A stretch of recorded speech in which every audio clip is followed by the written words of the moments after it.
Hey there everybody, just doing a review for the 70mai Tera 1000 portable power station, and just taking a look at the box that the power station comes in right over here. A pretty cool looking box, and anything on this side, and right over here does give you, just a few different sizes of the power station, and right over here it gives you the specifications of the power station as well. Nothing on this side, and so yeah, that's really about it for the box.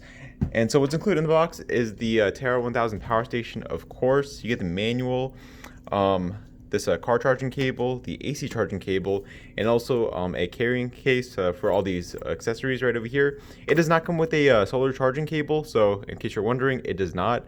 And so let me just put everything aside and take a closer look at the 70mai Tera 1000 power station. Alright you guys, so this 70mai Tera 1000 power station does have a 1043 watt hour capacity, and it has a 1200 watt max output that's able to output pure sine wave through the AC outlets right over here. In terms of the size, I would say like it's a medium to large sized power station. It does have a 11.8 by 8.9 by 11.3 inch form factor, and it weighs about 27 pounds. So I think the most noticeable thing is going to be the weight. It actually weighs 27.5 pounds. I'm just looking at the manual right over here. But yeah, it's a decent size, kind of a heavy weight. It does have a large handle at the top that definitely makes it easier to hold. This large and bright handle that looks just pretty nice. Right over here at the front is where you're going to be spending most of your time. And you just got to hold the power button down right over here to turn on the power station, just like that. And so it shows the battery capacity remaining right over here. It shows a Bluetooth icon because this power station is compatible with a 70mai's app.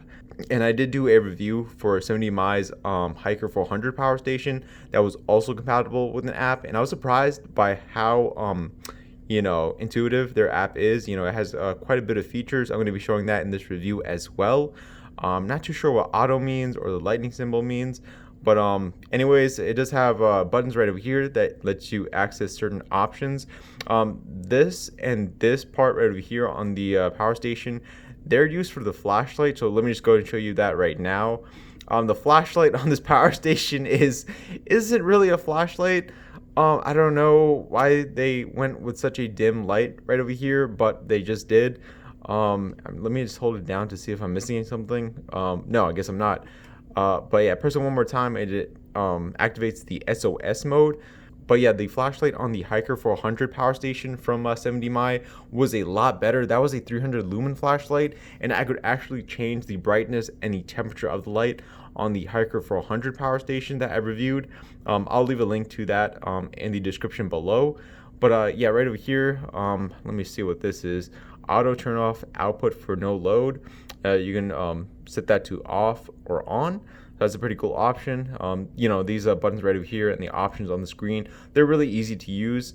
This lightning symbol right over here, actually I think this means, oh yeah, it meant AC fast charge.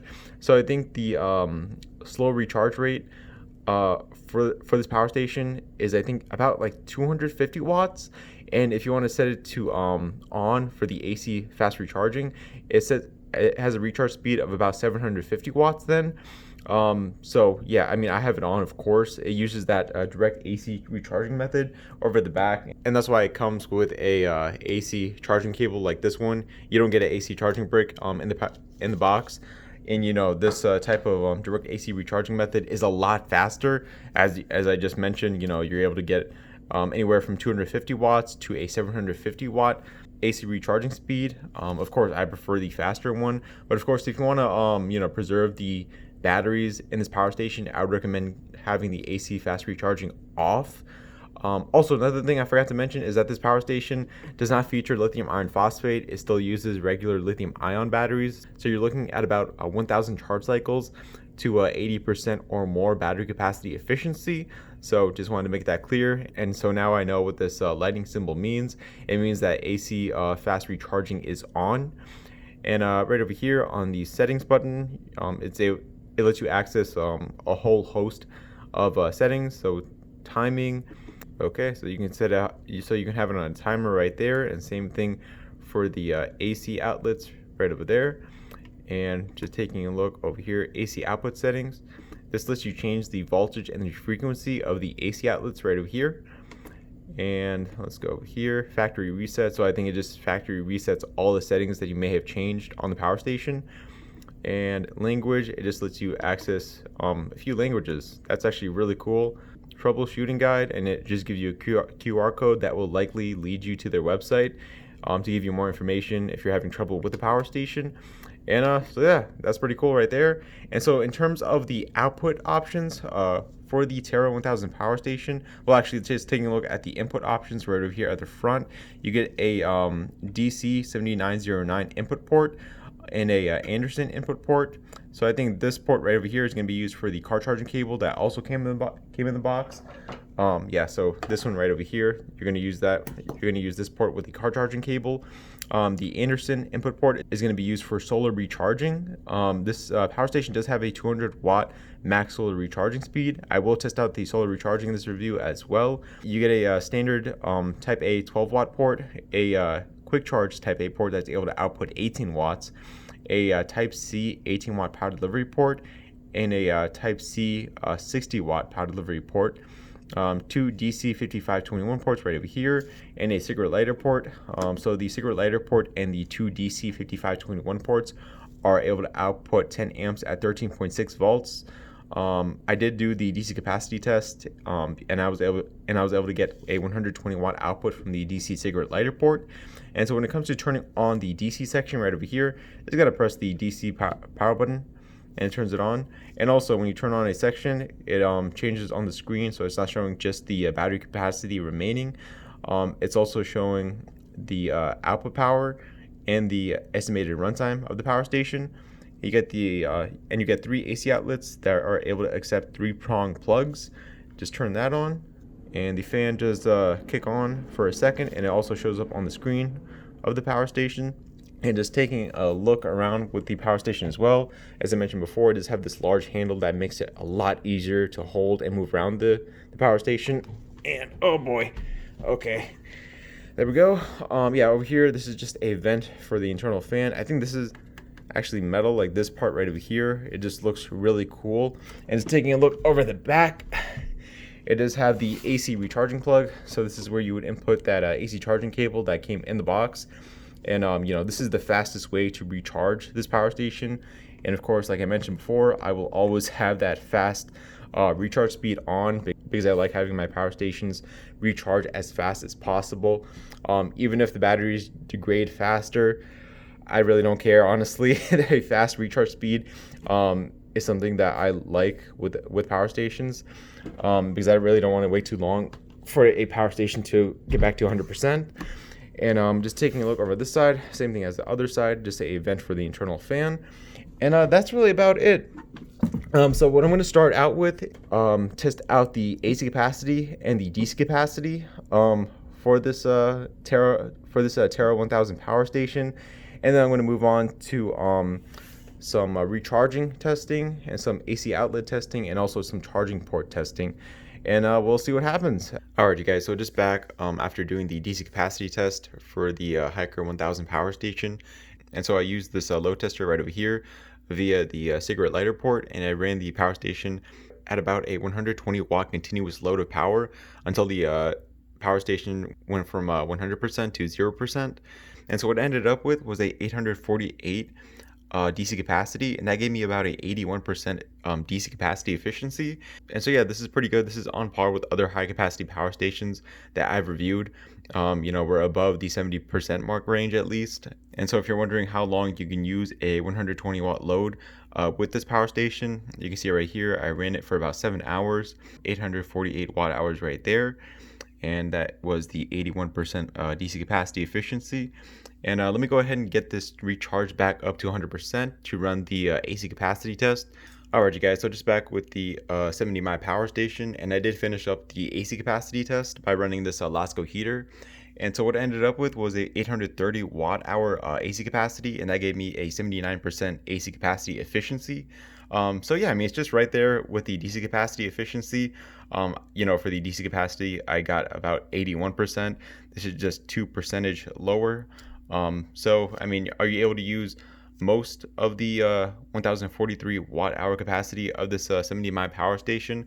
I'd say yes. Ideally, I would want to be within the 80% or higher range, within the 90% range. That would be really good.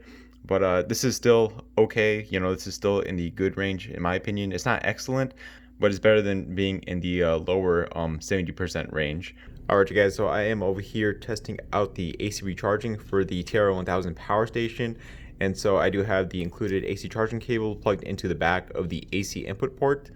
And so yeah, one thing right off the bat that you need to know is that this power station does not feature AC pass-through charging.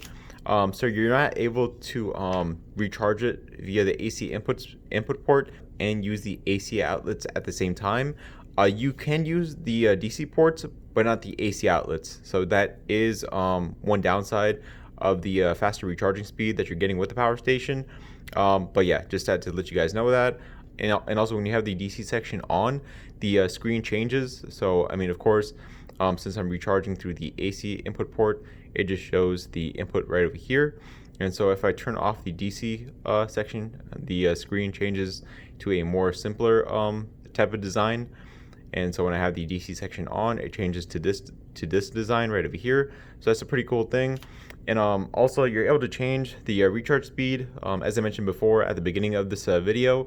Right over here, you can change it real time, either on the power station itself, like I'm about to do right now, just like that. So it was like set to about 270 watts right there, and now it's going to recharge at about like 750 watts.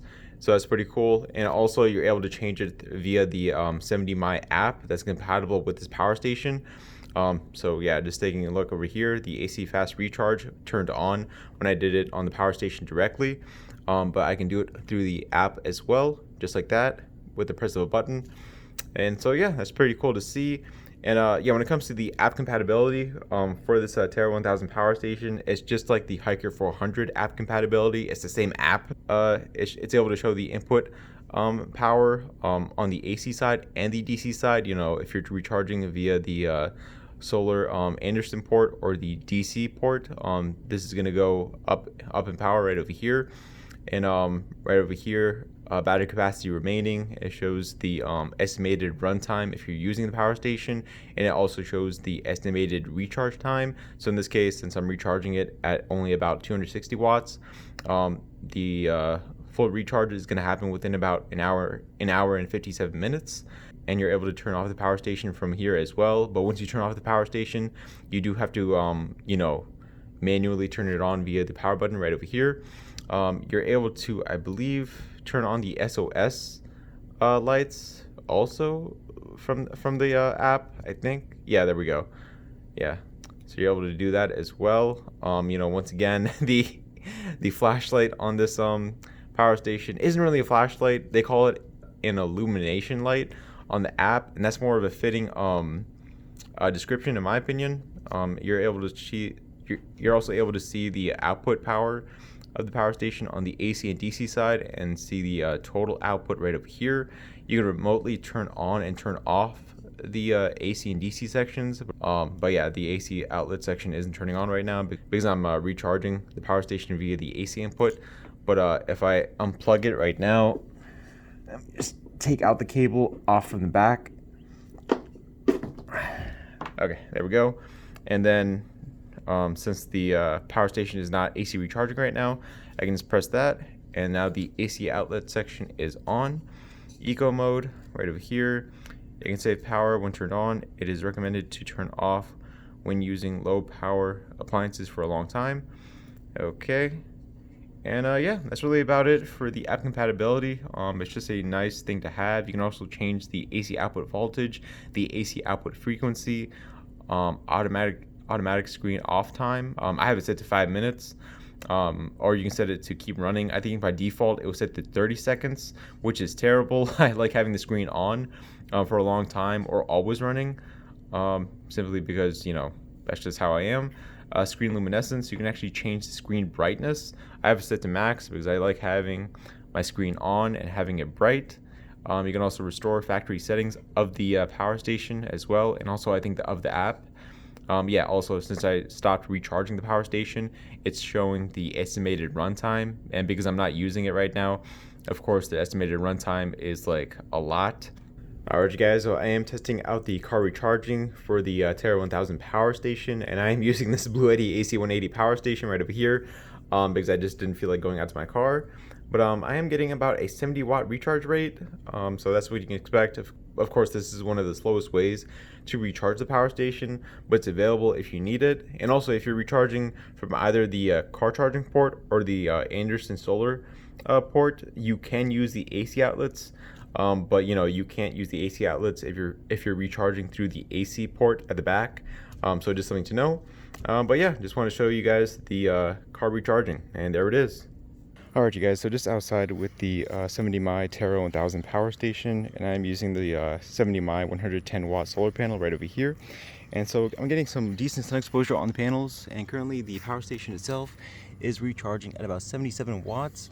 And as you can see, the sky just has some thin clouds. And so yeah, just wanted to test out the solar recharging for the power station real quick. Just a reminder that the power station does have a 200 watt max solar recharge speed, so I could potentially put two of these 110 watt solar panels in series and get a much faster solar recharge speed, or I could just use a 200 watt solar panel. I prefer to just use a single 200 watt solar panel in this case. But yeah, just wanted to show the solar recharging real quick for the power station. Alright guys, so just doing some AC outlet testing for the Tera 1000 power station. I used this heater to run the AC capacity test where I ran the power station from 100% down to 0%. On its low setting though, I ran the heater on its low setting, which pulled about 800 watts, I believe.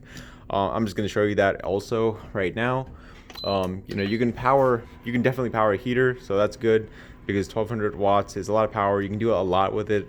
Are you going to be able to run anything in your home? Probably not, of course, but heaters and other high wattage appliances are going to work well. Electric cooktops as well are going to be pretty dependable to use with this power station. And also I just have the app open right over here to show you that it's working. Yeah, so we're getting getting to about 800 watts.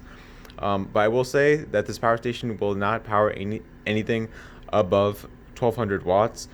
For the other 70mai Hiker 400 power station, I ran this heater at on its low setting, just as I am right now, and somehow that 400 watt power station was able to run this heater on its low setting, even though it only had a 400 watt output. And in this case, we're seeing that it has about a 800 watt output.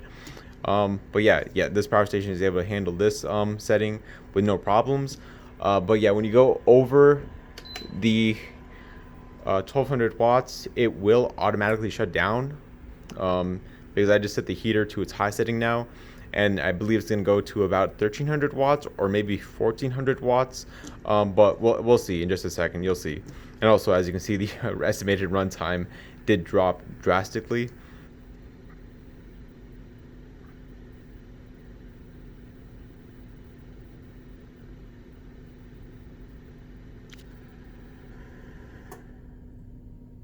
All right, yeah, so I mean, it took some time. It took about I think 40 seconds while the heater was on high, and then the power station automatically shut down. So it'll run for an okay amount, but just know that if you're going above the 1200 watts via the AC outlets, the unit can't handle it. So just stick to those appliances that are within that 1200 watt range, and you're going to be good. 1200 watts is still a decent amount of power. All right, so I don't have time to boil some water, but I just wanted to show that I can power an electric cooktop that's rated to use 1000 watts. And so just right over here, just setting it all the way to high, it just jumps straight to 850 watts. And so yeah, you can power an electric cooktop. All right, guys, so just doing some charging port testing for the power station. I'm charging my Galaxy Note 9 from the 18 watt Type-C port, and I'm charging my Base's power bank from the 60 watt Type-C port. And so the Base's power bank is charging at about 62 watts, so I'm able to use the full power from the 60 watt Type-C port. And my Galaxy Note 9 is fast charging from the 18 watt Type-C port. And there we go. Nothing much else to say. The charging ports on this power station are decent. I would have preferred if the 60 watt Type-C port was a 100 watt Type-C port, because I think the 70mai Hiker for 100 power station was actually using a 100 watt Type-C power delivery port. So this is a bit of a downgrade, considering that this is a really high capacity and high power output power station. Alright, you guys, so that is my review for the 70mai Tera 1000 power station. Overall, a solid power station. You know, it could just use a few tweaks here and there. Like, it could use lithium iron phosphate batteries. On the Type-C ports could use a bit of an upgrade. The lack of AC pass-through charging is a bit surprising, but other than that, it's a good power station. It has a high power output. It has some good AC and DC capacity efficiency. The screen, you know, this type of design, and the app compatibility as well, it's just a really nice touch. I just wish more brands went with this type of interactive screen where you can press buttons and, you know, do things with the screen. The flashlight isn't really a flashlight on this power station, to be honest. And so I will have a link to the product page for this Tera 1000 power station down in the description below. I will also have a link to the review article over at chargerharbor.com in case you want to read a review for this power station. And I will see you all on the next video. All right, goodbye.